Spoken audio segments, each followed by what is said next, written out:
পাখির বাচ্চাটা মারা গেছে আজকে কিছুক্ষণ আগে মারা গেছে। আজকে নভেম্বরের 20 তারিখ আমি যখন ভিডিওটা করতেছি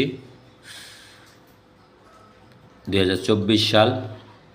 আজকে যারা আমার দুপুরের ভিডিওটি দেখছেন তারা অবশ্যই এই বাচ্চাটা দেখছেন, কিন্তু এইমাত্র দেখি যে এখন রাত 7:30 বাজে। এই সময় বের করে দিয়ে বাচ্চাটা মারা গেছে। সব সময় শীতের সময় খেয়াল রাখবেন, রাতের বেলা পাখিকে বাচ্চা থাকলে দেখাশোনা করবেন, কেন অনেক বাচ্চা এখন মারা যাবে। আর এই যে দুইটা ডিম, এই দুইটা ডিম নষ্ট হয়ে গেছে, ফোটে নেয়। এই দুইটা ডিম দেখেন ফোটে নেয়। এই পাখিটি 4টা ডিম পারছিল, এর আগে একটা ডিম নষ্ট হয়ে গেছিলো, এখন এই দুইটা ডিমও নষ্ট হয়ে গেছে আর বাচ্চাটা মারা গেছে।